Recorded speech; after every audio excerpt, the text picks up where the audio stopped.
요한복음 14장 6절을 보면 예수님은 나로 말미암지 않고는 아버지께로 올 자가 없느니라고 선포하셨습니다.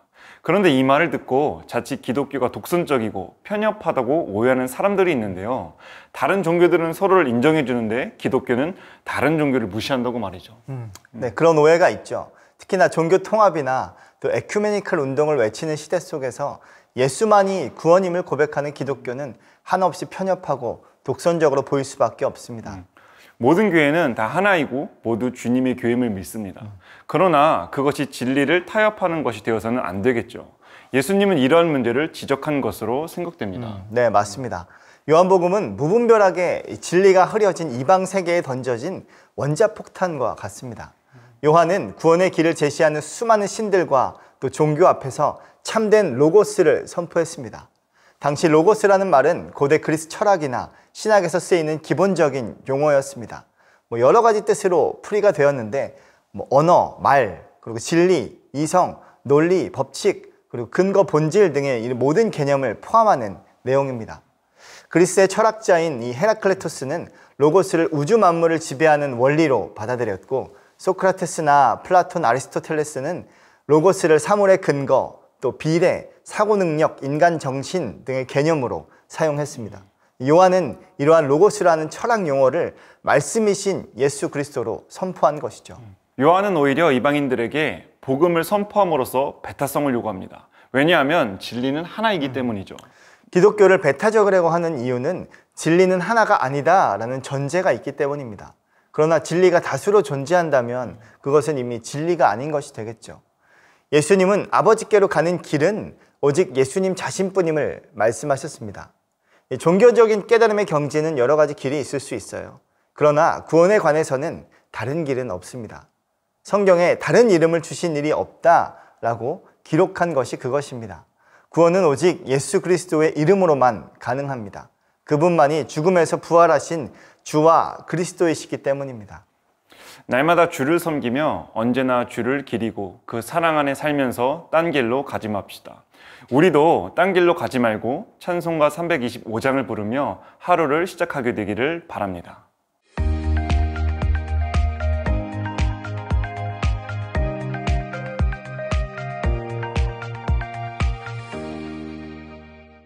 우리는 복음서를 통해 예수님이 이 땅에서 수많은 기적을 행하셨다는 사실을 확인할 수 있죠. 목사님은 그 예수님이 베푸신 기적들 중 기억에 남는 일이 하나 있을까요? 네, 예수님이 행하신 모든 기적들이 다 놀랍죠. 그럼에도 그중 하나를 생각해 보자면 저는 개인적으로 성육신하신 예수님이 기억납니다. 하나님이신 주님께서 이 땅에 내려오셔서 인간이 되셨다는 것은 우리가 생각할 수 없는 개념이지 않습니까? 이처럼 예수님은 우리의 상식을 훨씬 뛰어넘는 수많은 일들을 실제로 행하셨는데요. 놀라운 사실은 요한복음에서 예수님은 자기를 믿는 자들이 그보다 더 큰 일을 할 수 있다고 말하고 있다는 것입니다. 내가 진실로 진실로 너희에게 이르노니 나를 믿는 자는 내가 하는 일을 그도 할 것이요 또한 그보다 큰 일도 하리니 이는 내가 아버지께로 감이라. 목사님은 이 말씀을 어떻게 생각하시나요? 네, 어떻게 사람이 하나님의 아들보다 더 큰 일을 할 수 있을지 도저히 상상이 가진 않는데요. 예수님은 어떤 의미에서 우리가 예수님보다 더 큰 일을 할 수 있다고 말씀하신 걸까요? 여기서 예수님이 언급하신 그보다 큰 일이라는 표현과 관련한 단서는 두 가지입니다. 하나는 이는 내가 아버지께로 감이라 하는 마지막 구절이고, 다른 하나는 요한복음 5장 20절에 나오는 병인 구절이 있습니다. 아버지께서 아들을 사랑하사 자기가 행하시는 것을 다 아들에게 보이시고 또 그보다 더 큰 일을 보이사 너희로 놀랍게 여기게 하시리라. 이 두 가지 단서는 동일한 방향을 지시하고 있습니다. 두 가지 단서가 동일하게 가리키는 방향이 뭔가요? 예수님이 하나님 아버지께로 갈 것이기 때문에 제자들은 더 큰 일들을 행하게 될 것이라는 이야기죠. 그러나 이것은 예수님은 곧 무대에서 사라지고 그 영역을 제자들에게 물려주게 될 것이기 때문에 그들은 이전보다 더 큰 영역에서 활동하게 될 것이라는 말은 아닙니다. 왜냐하면 본문은 분명 제자들이 열매 맺는 일들이 그들이 예수님의 이름으로 구하는 기도의 결과물들이라고 말하고 있기 때문이죠. 그러면 예수님이 하나님 아버지께로 가는 그 일이 어떻게 우리가 더 큰 일들을 행하게 될 토대가 될 수 있을까요? 왜냐하면 예수님이 십자가에서 자신의 일을 끝내신 후 아버지께로 가신 뒤에 우리를 도와줄 한 분을 보내실 거라고 분명하게 약속하셨기 때문입니다. 본문 16절과 17절 말씀입니다. 내가 아버지께 구하겠으니 그가 또 다른 보혜사를 너희에게 주사 영원토록 너희와 함께 있게 하리니 그는 진리의 영이라. 세상은 능히 그를 받지 못하나니 이는 그를 보지도 못하고 알지도 못함이라. 그러나 너희는 그를 아나니 그는 너희와 함께 거하시며 또 너희 속에 계시겠음이라.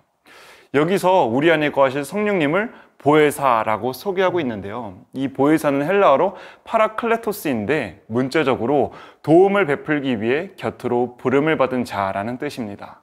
성경에서는 위로자, 중보자, 돕는 자, 상담자, 탄원자라는 의미로 사용되고 있죠. 그런데 대부분 성령님을 가리키고 있습니다. 그렇군요. 그렇다면 우리가 예수님보다 더 큰 일을 할 수 있는 근거는 우리 자신에게 있는 게 아니라 영원토록 함께 하실 성령 하나님을 통해서만 비로소 가능하게 되는 일이군요. 그렇죠. 맞습니다. 특히 이 땅 위에 교회를 세우시고 지금까지도 교회와 성도를 보존하시는 성령님의 역사를 생생하게 보여주고 있는 사도행전을 통해 우리는 그와 같은 사실을 분명하게 확인할 수 있죠.